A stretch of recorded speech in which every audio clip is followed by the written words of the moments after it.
Sometimes in life, you're just left speechless in the best way possible.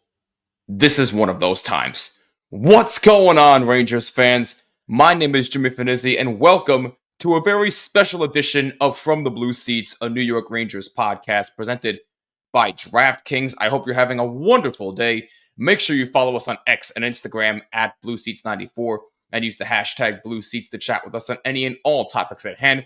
You can also send us fan mail with any questions or opinions you may have from the Blue Seats at gmail.com. That's from the Blue Seats at gmail.com. Also, make sure you like and subscribe on YouTube and subscribe on all audio platforms. And be sure to rate us 5 stars. It would mean the world to us. I'm just. I don't even know what to say, man. It's just. The conversation I just had with my very special guests was probably one that I will never forget. And you're about to see why. I had a very rare opportunity that I did not think was even possible going into year 3 of covering the New York Rangers right here on the Hockey Podcast Network. And to say that I'm extremely honored and humbled would be an absolute understatement, as this man is a legend. You probably know who I'm talking about if you see the title of this, but I got an opportunity to speak with Sam Rosen. I can't believe I just uttered those words out of my mouth, but I swear to you it is real, and you're gonna see or hear the interview in just a few moments. But it's just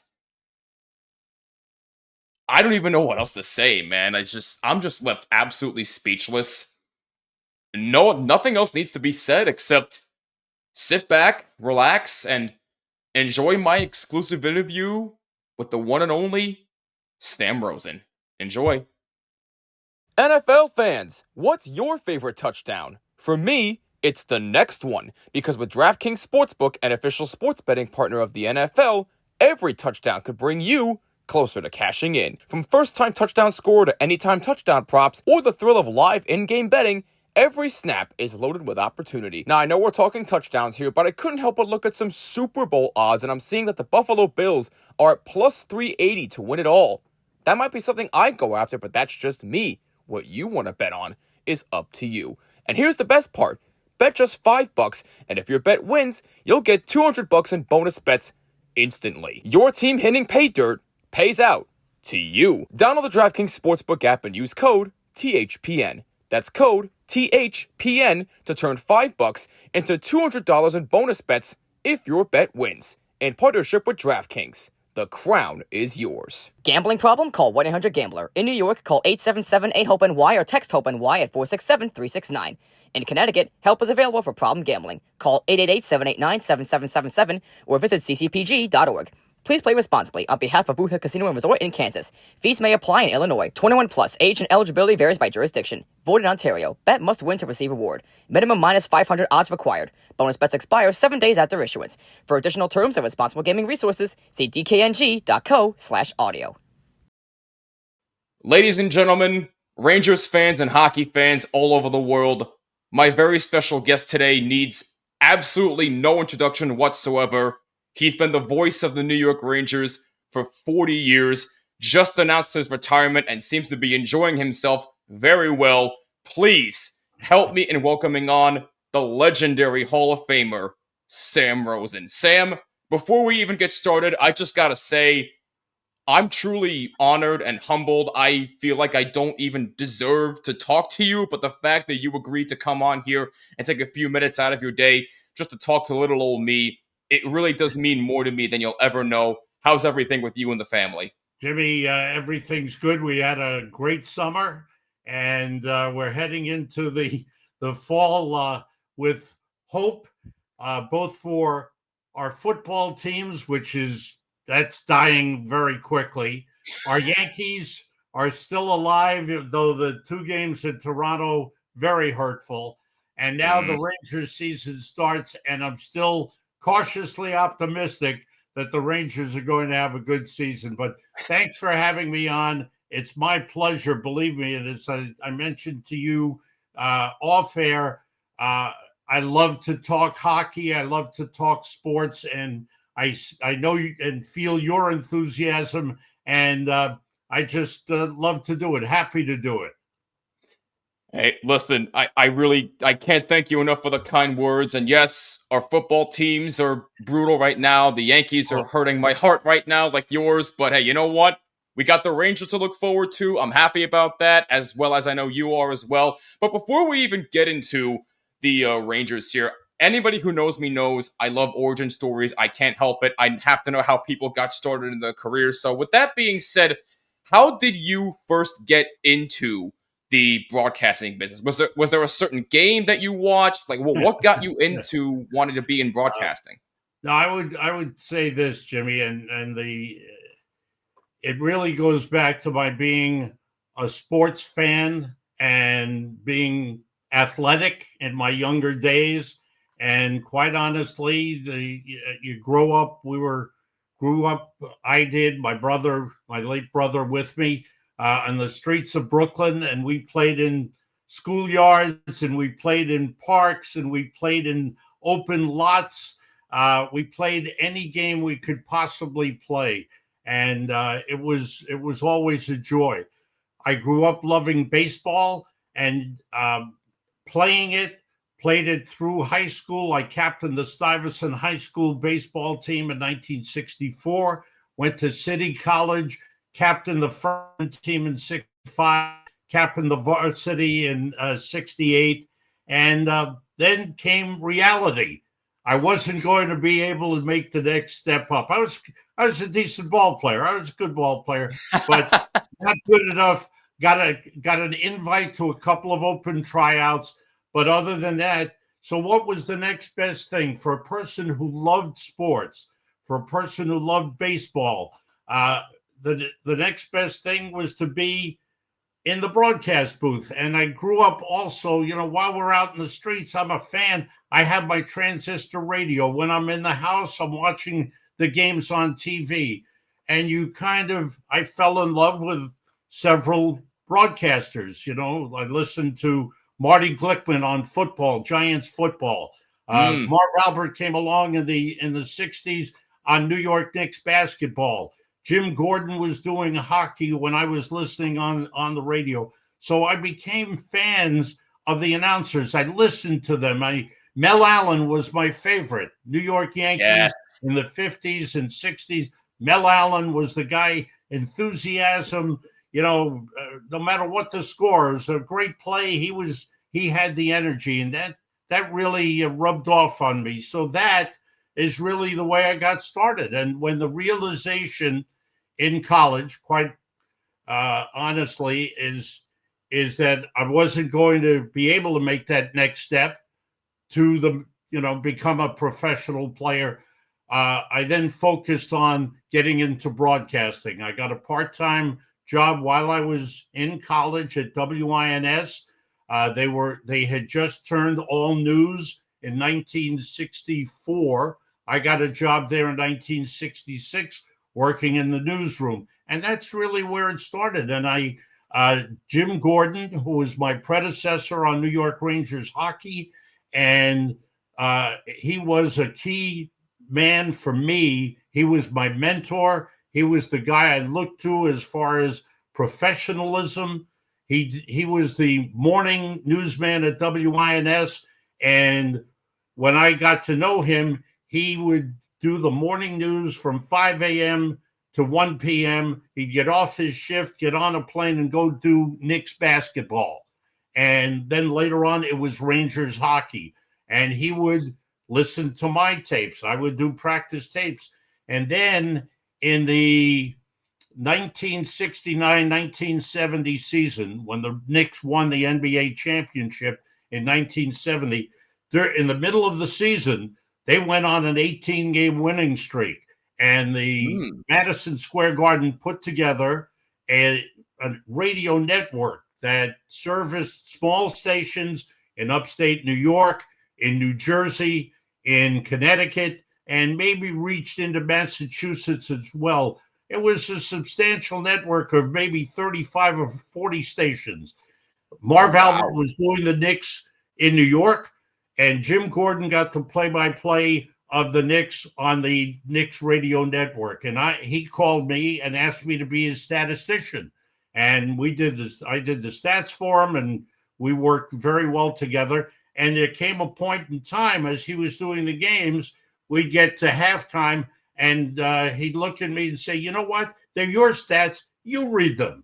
And he pushed the microphone in front of me, and I did the stats at halftime and at the end of the game. And whatever stats I had, whether it was, fouls or the field goals and attempts and whatever it was, I made sure we covered everything that was important. And Jim, again, and any tapes that I made, he knew this is what I wanted to do, and he would listen and critique me, and he guided me. And ultimately, I succeeded him on Rangers hockey, and that was a tough situation. But he was the man that really helped me form my career. Now, you mentioned that it was a tough situation. Tell me what was going through your mind when you first interviewed for that Rangers job. Well, you know what? Here was the situation in the mid-'70s. I interviewed at MSG, and nice interview. I was working at the time for the now defunct United Press International, but at the time, UPI had a subscription service for newspapers around the country, just like the Associated Press does now. They were competitors, and UPI had an audio network, and I worked on the audio network for 8 years, covering all sports, interviews, doing radio shows. And in the mid-'70s, when I interviewed at the Garden, nothing was happening. But in 1977, it was February of 1977, Jim Gordon, who was doing the Rangers at the time, was supposed to fill in on a Knicks game for Marv Albert on radio. And Jim got sick, and they asked, "Do you know someone who can fill in for you?" And he recommended me, and I've been there ever since. I did a Knicks Nets game on radio in February of 1977, and then became their part-time fill-in guy on Knicks. And then what followed was they came to me a season later and said, "By the way, can you do hockey?" And I said, "Sure, I can do hockey." Gave them the tapes that I had, and then I became the Rangers fill-in announcer. And again, I signed my first full-time contract with Madison Square Garden in 1982. I was the host on TV of Knicks, Rangers. I would fill in on radio when Marv Albert had conflicts. I would fill in on Rangers hockey on radio, and that continued up until 1984, when they asked me to take over as the TV play-by-play man for the Rangers. And it's been a joyous ride ever since. Describe your overall feelings before and after calling your first Rangers game full time. Were the nerves there? Like, how did you feel before and after you called your first game? I wouldn't say that there were nerves there. As I best recall it, Jim, it was the natural course of events. I had been doing the games. I had been doing the games for 5 years as the fill-in guy. And basically, there was one season, I think it was the early in the 78-79 season, Jim Gordon was in the hospital in traction. He had a back issue, and he was out for a month, and I filled in for him on Rangers hockey on TV. And as I mentioned, I was the fill-in on radio for Marv Albert. He was doing Knicks and Rangers on radio, Knicks on TV. So whenever there was a conflict, I would fill in for him. So to me, it was just a natural course of events. I was certainly thrilled beyond belief that they came to me and asked me to take over. And, so just doing the games became that was great. I knew all the people. I knew all the people on the crew, knew all the people on the staff, knew Phil Esposito, who on TV when I took over was the analyst, and we worked together for 2 years. Then I got him a good job as the general manager of the Rangers. And John Davidson came in and was my partner for 20 years. And then he was followed by Joe Micheletti for 19 years. So again, it just seemed to flow naturally, one thing leading to another. Now, if my memory does serve correctly, you mentioned the 78-79 season. If my memory serves correctly, I believe that was the same year that the Rangers upset the Islanders and made a surprise run to the Stanley Cup final. Am I correct in saying that? Totally right. Yes. They won. So yeah, go, please go ahead. I apologize. No, basically the Rangers had kind of a mixed bag regular season. They had injuries. JD was the Rangers' number one goaltender. He was out with an injury, had back issues. They got healthy late in the season, had a couple of trades that brought in some fresh players, and they won the early round against the LA Kings. They moved on and played the Islanders, who were on the way up. The arrow was pointing up for the Islanders. They had been knocked off late in the previous year in 78, and the Rangers surprised them and had a great run, went to the Stanley Cup final, won game one in Montreal, but then the Canadiens took the series back and won it in 5. But yes, that was a great season, and the team just got typical of we talk about in the playoffs, getting hot at the right time. And the Rangers got hot right at the right time. People got healthy, and they played some great hockey, and unfortunately fell a little bit short.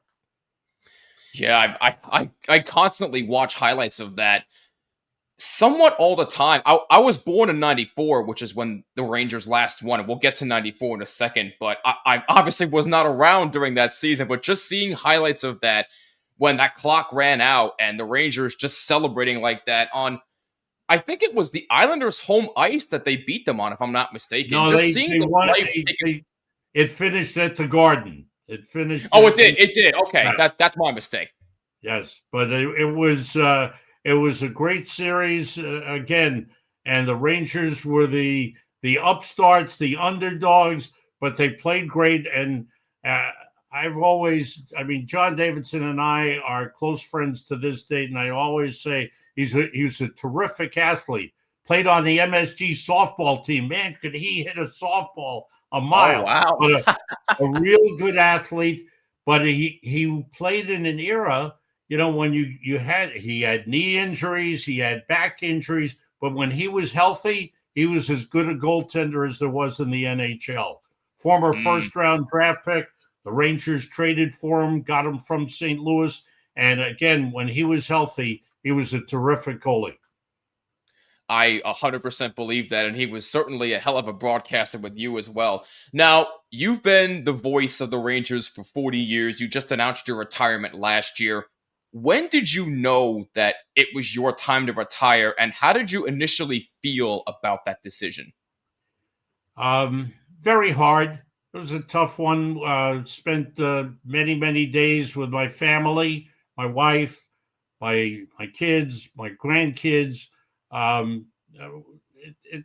It was something to talk about. I think it's not so much the games. The games, if they told me today they were going to pick me up and helicopter me to Madison Square Garden to do the game tomorrow and then helicopter me home, I'd be happy to do the games as long as they wanted. But it's the overall situation. A lot of years missing time at home with friends and family. And so I think through those discussions, the realization came, you know what? Each year gets a little tougher. The travel gets tougher. The packing to go on the road. I mean, that would always drive me nuts. It's those situations surrounding the overall business is something that it just gets more and more difficult, more and more challenging. And the other thing that I've always felt, I talked to my family about it, is I never wanted to be in a situation where it seemed as if I was just hanging on, that I wouldn't let go, that I wanted to doing my job at the highest level. And I felt that was the best time. I still felt good about my work. I felt good about what I was doing on the air, and the reception I was getting from the fans, and that became the right time to step aside. Now, it wasn't just you that retired. We got the shocking news, I believe, a couple of days after that your partner, Joe Micheletti, also announced his retirement, which I believe came as a shock to almost everybody, especially those at the MSG networks. Did you know that he was going to retire? No, I didn't. Joe, Mm, to his tremendous credit, uh, while things were going on, and me making my final tour around the league and getting some wonderful receptions from teams all around the league, Joe stood back, and when people asked him, "What about you, Joe?" and Joe would always respond, "Oh, I'll be around. I'll be around." Joe was offered an extension at the start of last season, and he put it off. He and his wife discussed it, and he put it off. And he too is someone who comes from a large family, several siblings. He's lost some siblings to cancer. He mm. has 6 grandkids, and he wanted to spend more time with them as well. And I think during the course of the season, he'd be checking in on a couple of his brothers who were ill. And I could see it had a profound effect on him. And when it came to the end of the season, he and his wife Kathy talked it over. He called me a few days before he made the announcement. He said, "Sam, this is what I'm going to do." And I kind of said to him, "Boy, that's a surprise," because I really felt that he was ready to continue on. And I know he and Kenny Albert would have done a terrific job together. But Joe was very convinced that this was the right thing to do at the right time. And Joe has had a wonderful career. He was a player, great collegiate player at the University of Minnesota. He was a player in the WHA, player in the NHL with the St. Louis Blues, and became one of the outstanding broadcasters in the business, and did it all, worked for on network television, and worked the Islander games before he moved over when John Davidson left in 2006. Joe slid over from Long Island, came into the big city, and we were partners for 19 years. And again, just a tremendous broadcaster, always prepared, knowledge of the game, knowledge of the players, rapport with coaches and general managers. It was a pleasure to work alongside him. Yeah, the chemistry with you two has been tremendous each year that I have watched you both. Going on your retirement tour, how did it feel to get such a warm reception, not just from Ranger fans, but really everybody, especially the rival teams like the Flyers, the Devils, the Islanders, even the Blue Jackets to an extent out in the West Coast? You got all these gifts from everybody. Just what were your overall feelings about getting such a warm reception from everybody? And my follow-up question to that is, what was the best gift that you got? Well, I would say the answer to that, some of the best gifts um, were the personal jerseys that were autographed. Sidney Crosby sent me an Mm, autographed jersey. Joe Sakic sent me an autographed jersey. You mentioned the Blue Jackets. Rick Nash, who was a Ranger and was the great leader for many years in Columbus, came into the booth when we were there and autographed his jersey and gave that to me. Those are special. The overall feeling, Jimmy, is it was such a heartwarming experience to be singled out in Montreal, in Toronto, in all the cities. We went to Salt Lake City, which was new on the NHL map, and the fans couldn't have been nicer. Just a great ovation. Again, the acknowledgement, fans coming up to the booth between periods. It was tremendously heartwarming and rewarding to me in that people knew about my career and enjoyed what I did and were showing great acceptance, great love, and just saying thank you for all those years. And it's just heartfelt to me. It was just, I realized when I sat back, I said, that I touched people, and that really meant a lot to me. Yeah, I'm sure it did 100%. We're talking to Sam Rosen here on From the Blue Seats, a New York Rangers podcast. Let's have some fun because we have a couple of fan questions that have been submitted to me, Okay. one on social media and quite a few by email. So I'm going to get to one here from Instagram from another show I work with called Double Defense, and they simply want to know, how are you enjoying retirement? And what do you miss most about covering the Rangers? And they also want to give you a shout out because they were actually at your last game in Anaheim, and you were the one that was waving to them from the press box. So they wanted to shout you out and just thank you for that special moment. All right, Anaheim. We're way up in Anaheim, so I appreciate the fact that they were there and said hello to us.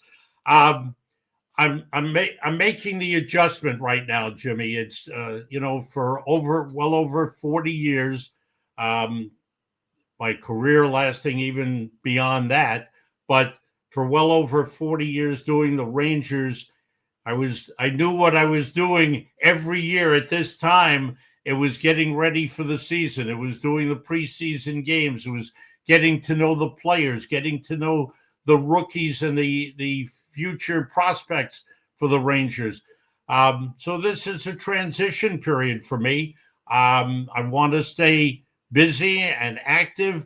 I think it'll be good for me that this is the Rangers centennial year, and I'll be involved in several of the nights that they have at the Garden, highlighting the great history of the New York Rangers. And I'll be privileged enough to be on the ice and be involved with several of the nights that they have. So it'll be a change. It'll be a big change, but I'll be following the games. I've been watching the preseason games, following the writings of the beat writers, that the great people that they have, Vince Mercogliano and Molly Walker and Larry Brooks and Colin Stevenson, and just the great people that follow the Rangers, and great friends on the road. So I'll be involved in that respect. And anything, we've had some talk about maybe getting involved in a podcast. John Davidson and I have had some talk about that. The only problem being John still is under contract to the Columbus Blue Jackets. So I think when the time is right, if he decides, and I think he might call it a career after this final season of his contract, I think maybe then we'll get serious about a possible podcast. So those are the things that I'm involved with. Anything relating to hockey, I just want to be involved and promote the game and help the game in any way possible. So anything that comes along where I can be important, where I can contribute. We've got a thing coming up on October the 15th at Chelsea Piers for the Ranch. It's a program that was started by the late Mark Pavlich, who was a New York Ranger and unfortunately passed away due to suicide. And it was, So he started a program to help mental health and for almost a lifeline for people who might be thinking about suicide or having serious problems. Yeah. So there's a big gala going on the 15th. Tony Granato, who's been is a close friend and has been for years, a one-time New York Ranger, once a Ranger, always a Ranger. And Heck yeah. so he's been very active, and he asked me to MC the night. So I'm going to, things like that are things that I want to be involved with and contribute in any way I can to hockey and the people around the sport. That's something I really like to hear. And I got to tell you what, you and JD on a podcast, I would listen to that every single day. I absolutely would. Let's have a little more fun here because I've actually had a couple of people ask me this on my YouTube page as well as a personal friend of mine. Some people want to know what your favorite New York Rangers jersey is of all time, from the original jersey to Lady Liberty, Winter Classic jerseys to the Centennial jersey now. Do you have a favorite? I'm a traditionalist, so give me the Rangers right across. The third jerseys have been done well. The dark jerseys, the Lady Liberty, the Ranger logo. You'll have the Centennial jerseys will be coming out. We'll be seeing them during the course of the season. Yes.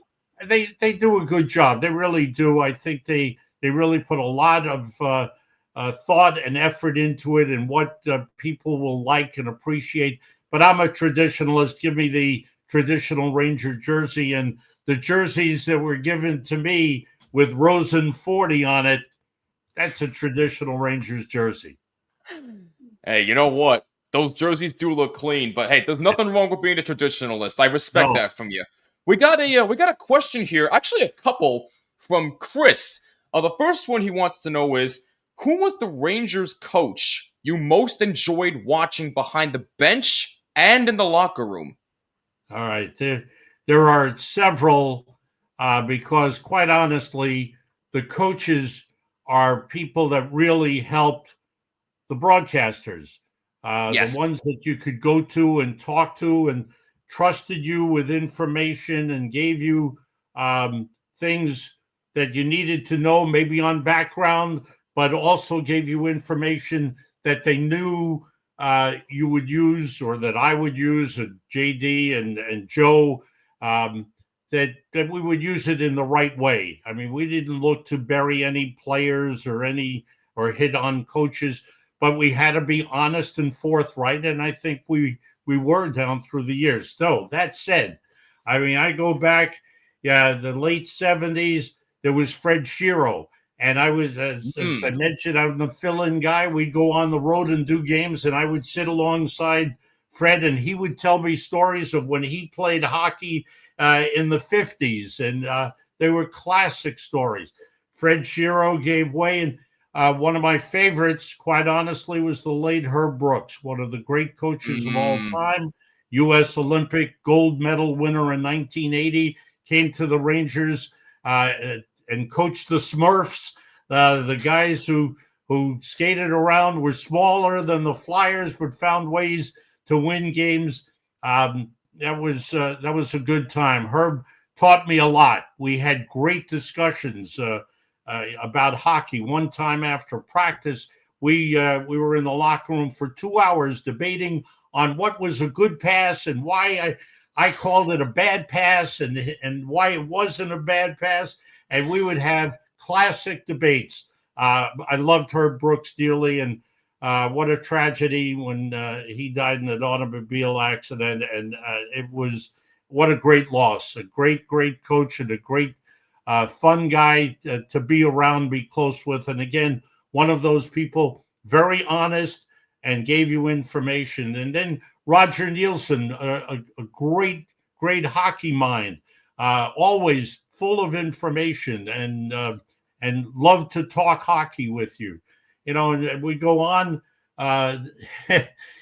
Colin Campbell followed Mike Keenan. Mike Keenan had 1 year with the New York Rangers, a controversial man. Some players did not like him at all. Some players loved him. Mark Messier will always say great things about Mike Keenan. And Mike Mike can be very honest. At a reunion dinner last September, a year ago, September, he had classic stories. Was very open about the type of person he was and the type of coach he was. But he was tough. He could be tough on players. John Tortorella was like that. Yes. Every place he's been, John is tough. Some players love him. Some players get tired of him. So that said, one of the great people would be a couple of great people. John Muckler, who was Glenn Sather's assistant and then took over as head coach in Edmonton, came to New York. Again, man with great knowledge of the game and willing to impart that knowledge to me, and that was very significant in my job and being able to do my job. Tom Rennie, a wonderful, wonderful man, was the head of Hockey Canada for many years. Again, didn't have great success with the Rangers, but was a good person to be around, knowledgeable, you're able to go and talk with him about any subject. We've had some great people. It's been great to be, it was great to have, Tom, as I mentioned, Tom Rennie, Alain Vigneault was a good guy to be around, but Alain wouldn't open up that much. So Scott Arniel was the guy. I talked about John Tortorella could be tough to get information from. I would go to Mike Sullivan, who's now the head coach of the Rangers. Mike would give me great information on what the game plans were, what the team was trying to do, what the coaches were trying to accomplish.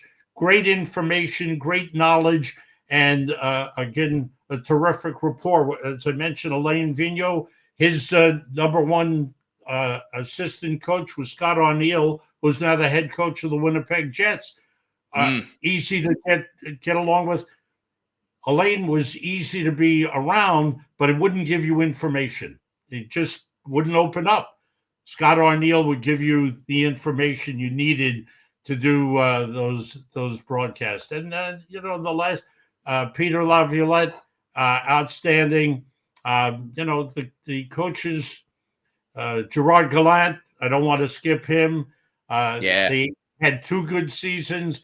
Again, another person friendly, opened up to a degree, knew where to stop. But to me, the coaches that the Rangers have had have been knowledgeable. Don't want to forget David Quinn was new. He came in, but another person, great knowledge of the game. He's been a head coach with the Rangers, with the Sharks, and now back as an assistant coach with Mike Sullivan, another person. So my appreciation, and I've made this a long-winded answer, is I enjoyed every coach because I wanted the Rangers coaches to succeed. I always wanted the Rangers coaches to succeed, and some were the ones that were more open with information. Those were easy, they really helped, and I had a great appreciation for them.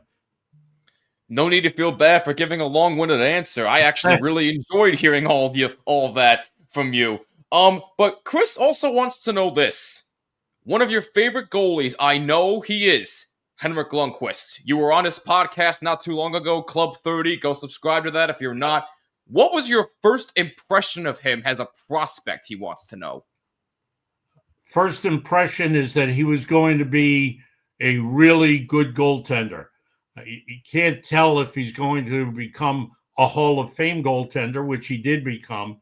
But yes, what you saw right away is the desire to succeed, the determination to succeed, and the understanding of the game, what it took to be successful, and his competitive nature was second to none. And yet, with all that said, and all that fear, that ferocity as a player, and all that determination, he never once, that I can recall, and I'm sure it may have happened once or twice, but he always stepped up to the media after a game when the media went to him for analysis of what happened, win or lose, he was there. And to me, I admired that tremendously. To me, that was a man that said, you know what, I'm playing to win, but I also understand you have a job to do, and I'm willing to. But sometimes he needed a little more time to calm down after games, tough losses.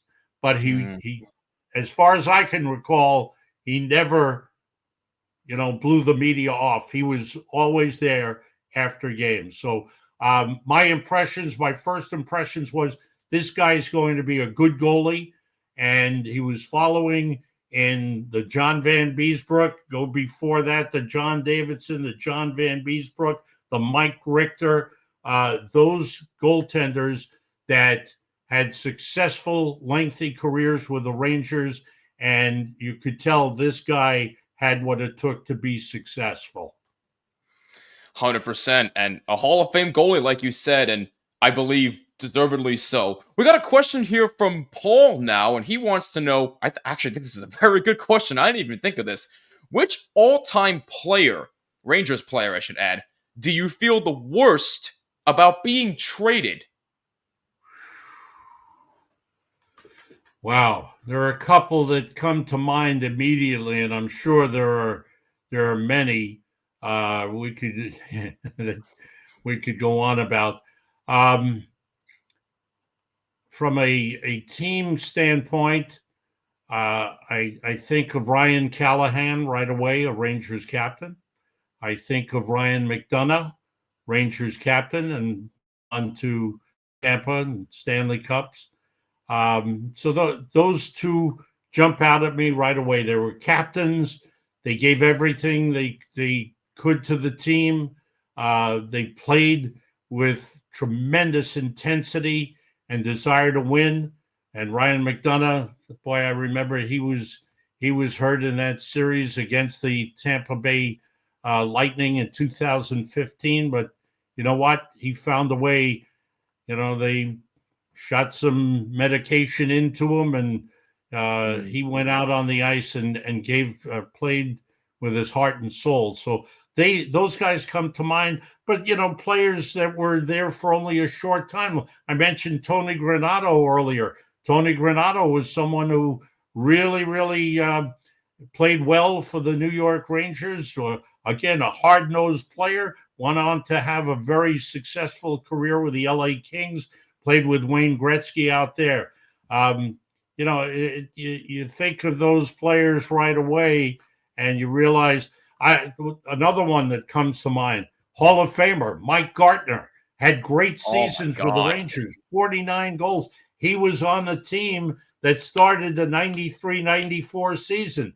But the Mike Keenan was looking for more grit, and Rangers wound up trading Mike up to Toronto. Glenn Anderson came in, 5-time Stanley Cup champion, and became a 6-time champion as a member of the New York Rangers. And he provided some of that grit. It's hard to argue with what went on, but Mike Gartner, in his brief time and his couple of years with the Rangers, boy, he was outstanding and such a great person to be around. So it's players like that come to mind. I'm sure I'm forgetting some, and certainly there are players you didn't want to see traded at the end of their careers. Didn't want to see Brian Leetch leave toward the end of his career, but the Rangers were undergoing a change, a transformation. Another one was Adam Graves.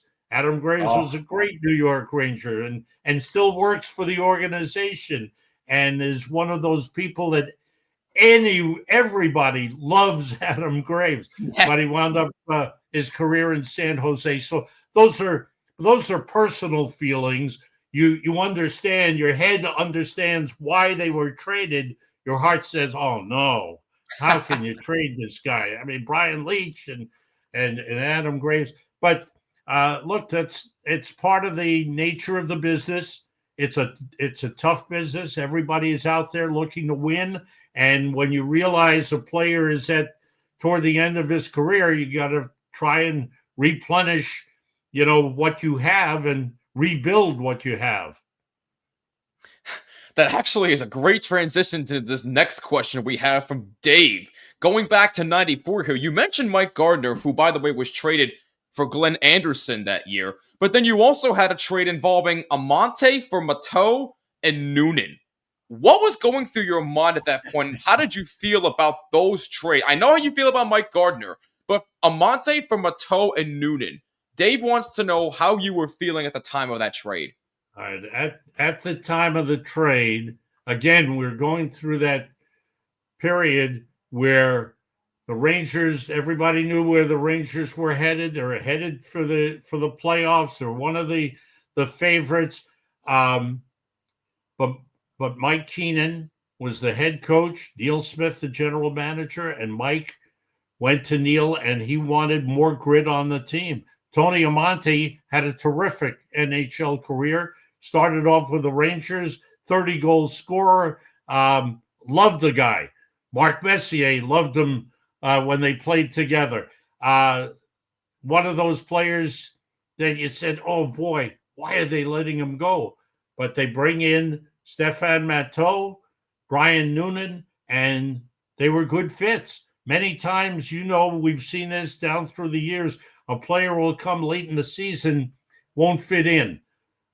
Mateau turned out to be a game winner. Not only did he have the game 7 goal against the Devils, the Howie Rose call, Mateau. Yes. I love that. Howie and I played golf not too long ago together, and those memories come pouring out. But Mateau was a winner. He proved he could win, and Mike Keenan knew him and wanted that type of player. Brian Noonan, same way. Understated, one of those guys that was tough to play against, would go in the front of the net, would go into the corners, would dig.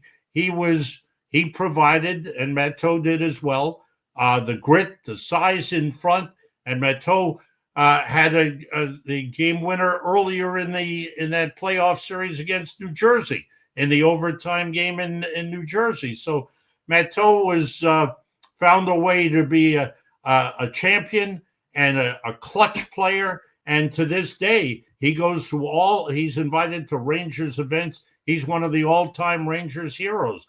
So the initial reaction was, wow, how are they going to fit in?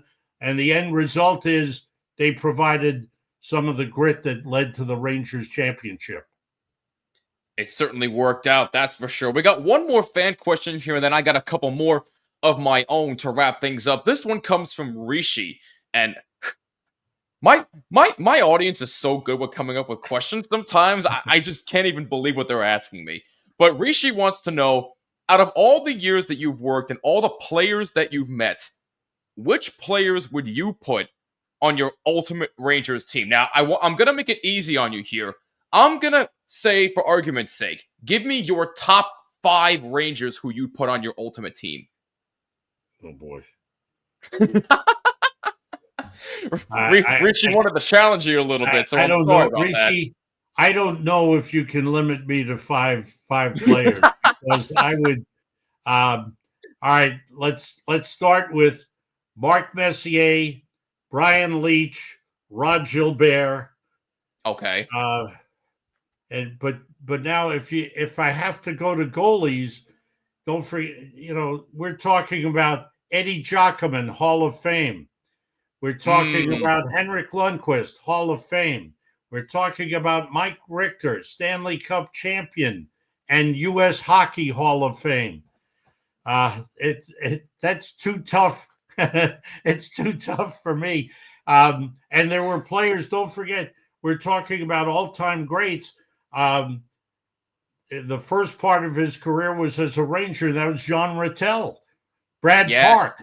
I mean, these were great, great players. I'll go back to when I was a kid watching Andy Bathgate, one of the great Rangers of all time and a Hall of Fame player.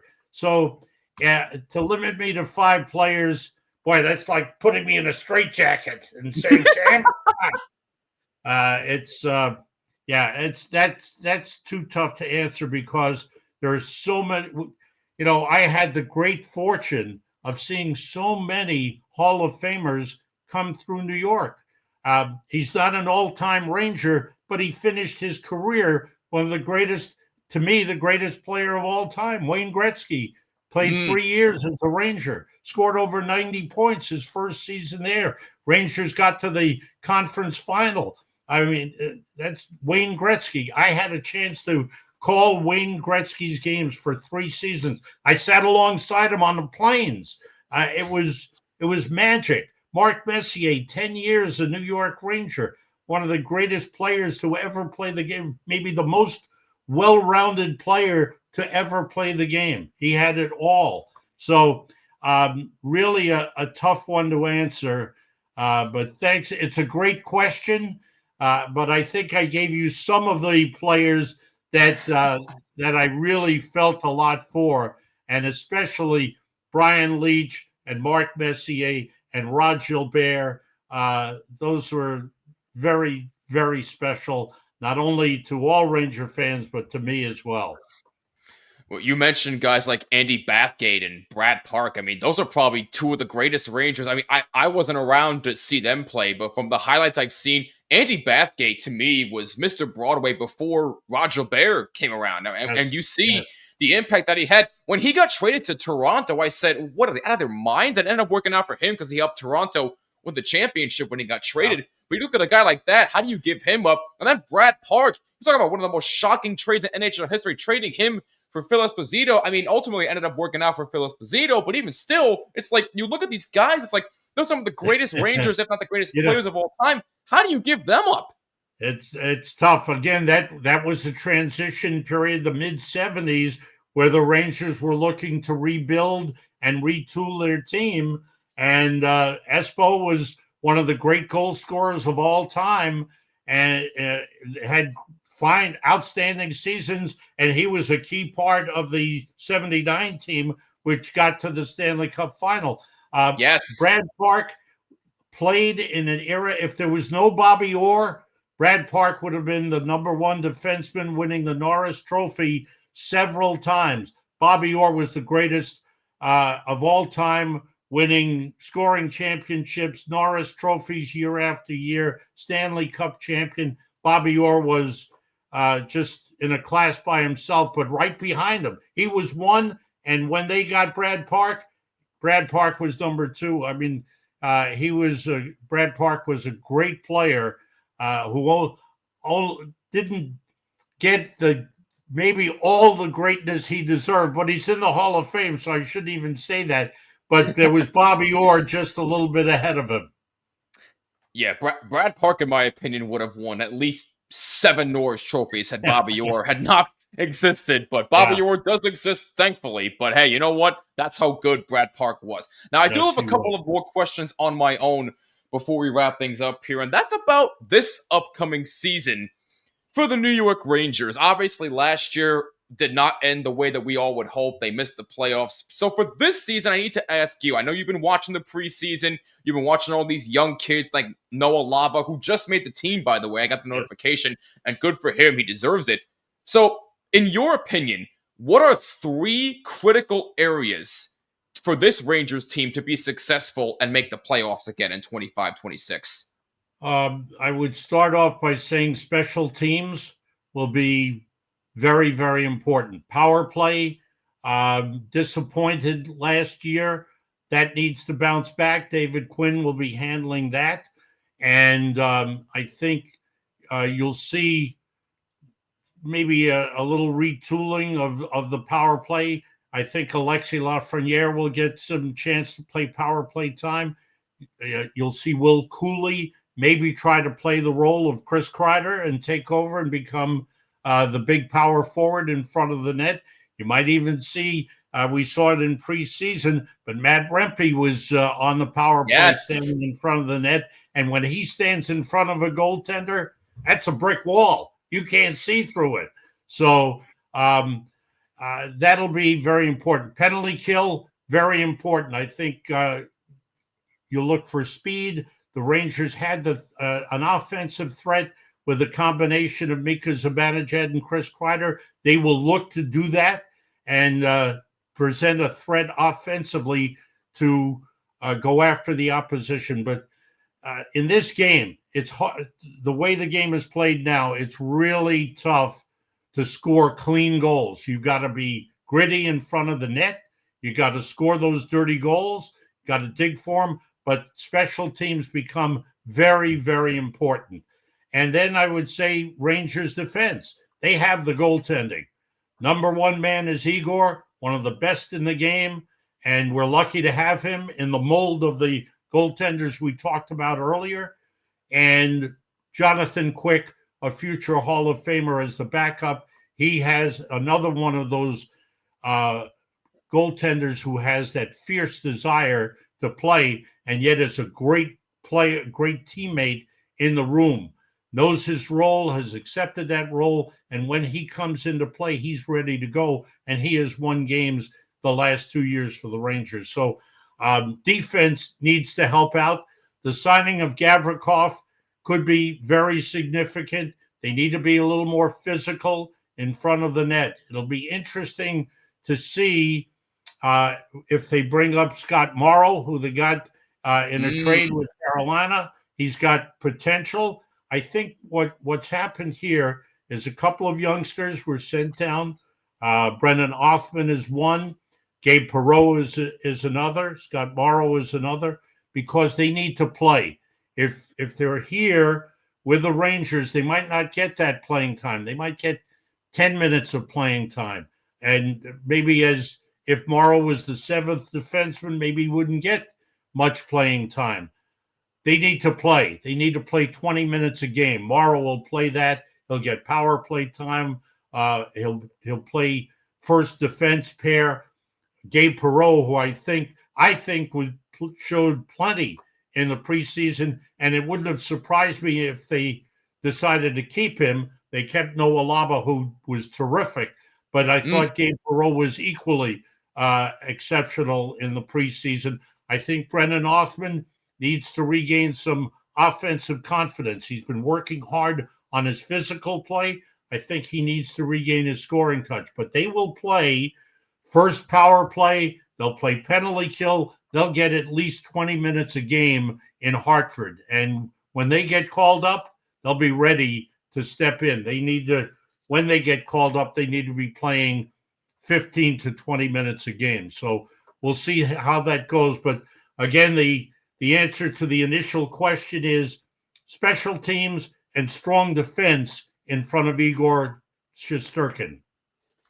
Thank God you agree with me about the defense, because I've been complaining about the defense for over a decade since watching this team, so thank God somebody else agrees with me on that. But with all that being said, do the Rangers find a way to return to the playoffs this year? And if I believe they where do you do. see them finishing?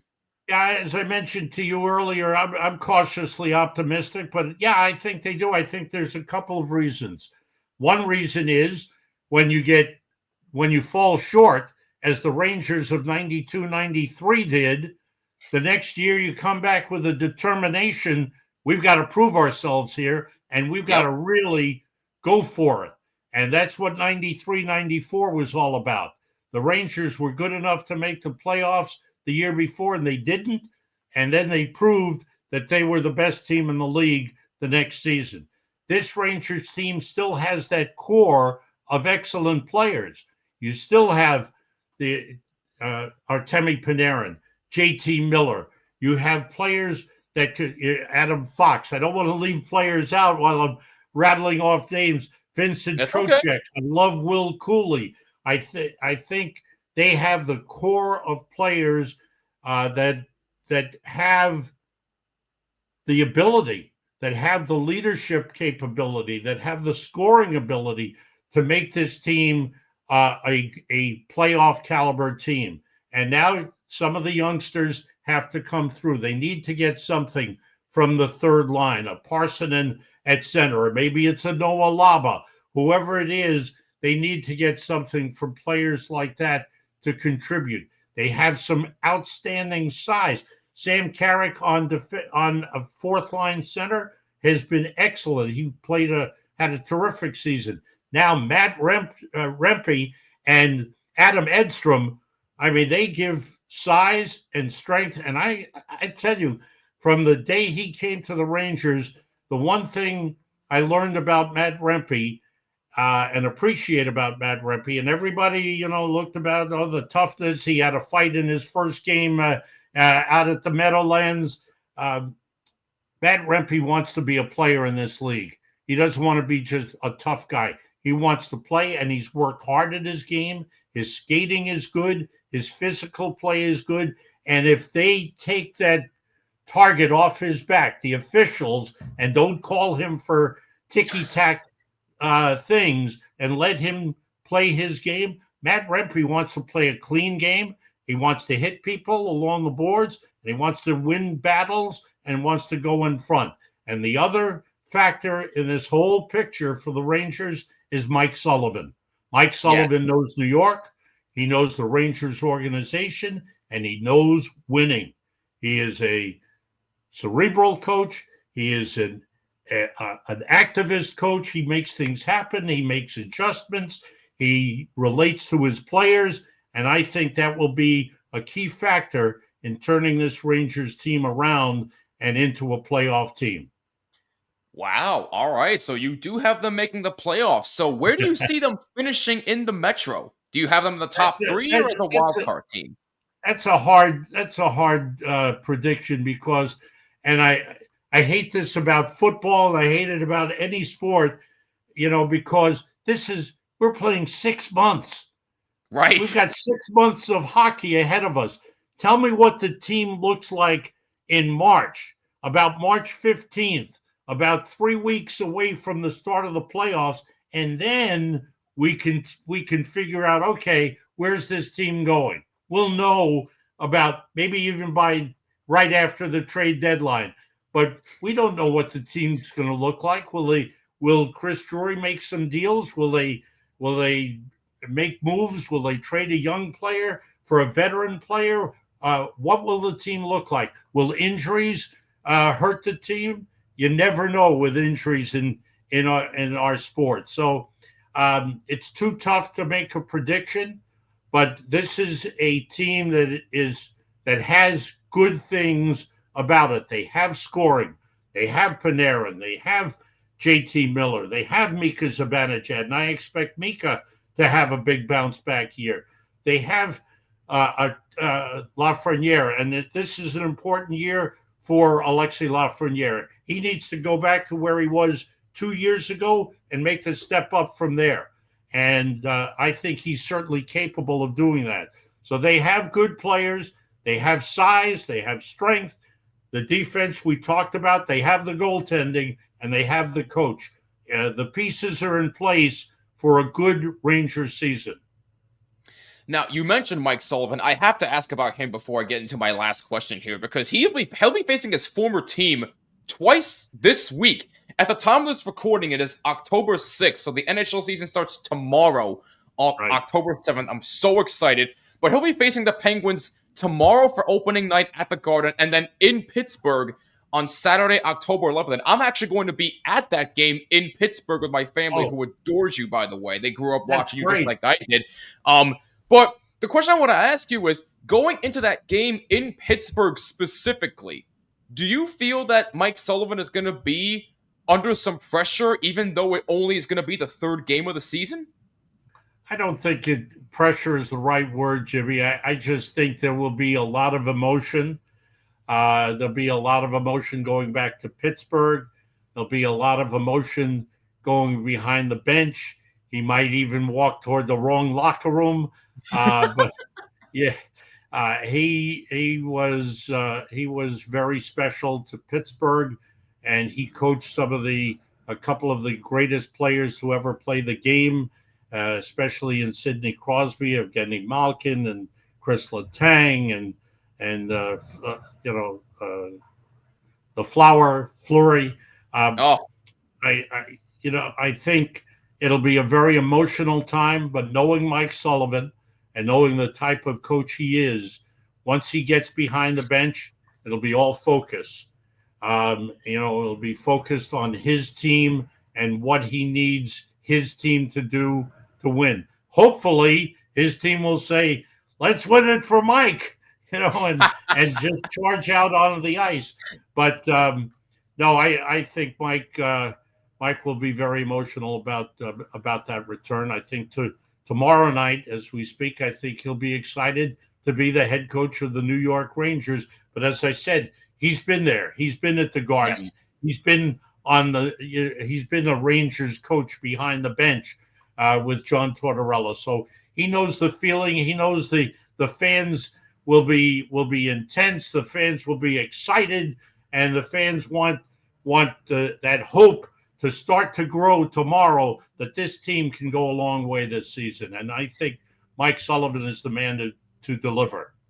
Now, the game in Pittsburgh I mentioned, it's actually going to be my first away game outside of going to Prudential Center. Tell me what can I expect from the overall atmosphere, from the arena, the fans? Like, what can I expect from the atmosphere in Pittsburgh?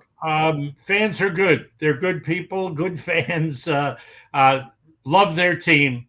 Love the Penguins. They're going to, I think you'll feel the love towards Sidney Crosby. If anybody touches Sid, they will be booing the refs.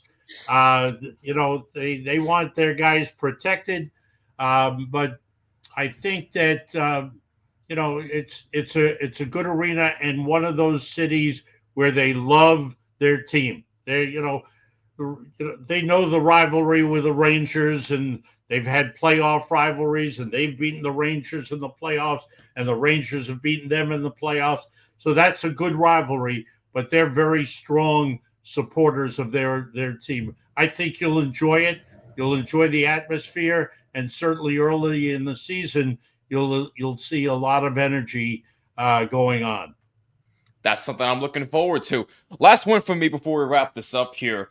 Now, I've been one that I told you this when I met you at the Woodbridge Brewing Company in Woodbridge, New Jersey, which was a fantastic event, by the way. Shout outs to everybody there. They made it awesome. And I told you, and I still mean this, that I started this show because of you. I've been trying to break into this business for many, many years. So, what advice would you have, not just for me, but for anybody who's trying to break into the business? How can they become successful? Basically, what I tend, and this is directed to all people who aspire to become broadcasters and sports announcers, be as versatile as possible, be as knowledgeable in many sports, because you never know where that opportunity may present itself. I grew up loving baseball. Baseball I played it, I felt it, I was involved in it. I was a catcher. I was involved with pitchers and everything about the game. But I was also a sports fan and knew the games and watched games and went to games. And the knowledge of the game is important, knowledge of the rules, know the players, but go where that opportunity presents itself, because people in the business, one of the first questions they'll look at is, what experience do you have? Well, if you don't have any experience to offer them, there's a likelihood you won't get that job. So you need Right. to be able to say, well, I did basketball here, I did football here. So when those opportunities arrive, you have to be able to say yes. And the knowledge of the game, and if you don't have knowledge of a certain sport, learn that knowledge, find an expert in that game and help them. I go back to the early days of ESPN, and they went Mm, on the air in September of 1979, and I went on the air with them. I was one of their play-by-play people, and whenever they called and offered me could you do this game? Can you do? I always said yes, and the executive producer, the late Scotty Connell, said to me one time, is there any sport you don't know? And I said, Scotty, if I don't know, I'll find out how to do it, and I'll do it just fine for you. And so my point being, be versatile, so that you may love hockey, and that's great. But if a basketball job opens up, you want to get that job, and Yes. then let it lead to something. If your ultimate goal is hockey, that's great. If your ultimate goal is football, awesome. But follow that goal so that you never can have to say no, I can't do that game or I can't do that sport. Do it and do it well. It will lead to your ultimate goal. That said, set your goals high, believe in yourself, because this is a business where there is rejection. People don't get a job and someone else does, and you might think, oh, I could have done that job. Well, there is rejection, but believe in yourself and be open to criticism so that you can look to improve. Always watch the work that you do and be your toughest critic. Try to always get better. And that's the best advice I can offer. Sam, what do I even say? This was an absolute honor and a privilege. I really cannot thank you enough. I know you're on a very busy schedule, even in retirement, but the fact that you took a little over an hour to talk to me on my show truly is something I will cherish for the rest of my life. Thank you so much for doing this with me, and anytime you ever want to come back on and talk some Rangers hockey, you want to talk about some postseason hockey if and when they get there, the door is always open to come back on. I'm sure we'll make something happen, but for the time being, enjoy this season. Hopefully the boys can do it. I really cannot thank you enough. This is truly an honor and a privilege, and I really hope that we can do this all again real soon and stay in touch. Thank you so much, and give my best to the family. It was a pleasure, Jim, and give my best to your family for being good fans, and enjoy your trip to Pittsburgh, and let's go Rangers. You said it best. Let's go Rangers. Thank you so much, Sam. This was such an honor. You're welcome. A huge thank you once again to Sam Rosen, the legend himself, for taking time out of his busy schedule to come on the show. I truly feel honored and humbled, and I really do hope that we get the chance to do this again really soon. But shout outs to his family. I hope he's enjoying time with his family. Shout out to his grandson, Brendan, for making this all possible. Again, this was a dream come true, and I can't thank you enough, the listener out there or the viewer out there, for supporting this show for the past going on 3 years now. None of this would be possible without the love and support from you. So, from the bottom of my heart, thank you so much. And again, I will be forever grateful to Sam Rosen. This is something I will truly cherish for the rest of my life. But that's going to do it for us. Thank you so much for tuning into this very special edition of From the Blue Seats. If you like what you saw or heard, make sure you hit that like button on YouTube and subscribe and hit that bell so you're notified of all episodes that air. And also subscribe on all audio platforms, including Apple, Spotify, YouTube Music, wherever you listen to your podcasts. And be sure to rate us 5 stars. It would mean the world to us. And follow us on social media, X and Instagram, at BlueSeats94, and use hashtag BlueSeats. And send us fan mail as well. We love getting fan mail from you guys. Huge thank you to everybody who submitted questions to Sam, by the way. We got a bunch of them from the Blue Seats at gmail.com. That's from the Blue Seats at gmail.com. Send us fan mail. We love hearing from you. But again, this is something that I will truly cherish for the rest of my life. But now, with that being said, hockey season is officially here, and I am pumped. Hopefully the boys can have a much better season than last year and return to the playoffs. On behalf of Sam Rosen, I'm Jimmy Fanizzi. This is From the Blue Seats, a New York Rangers podcast. Go Blue Shirts! Hockey is back, and we'll catch you next time. Peace!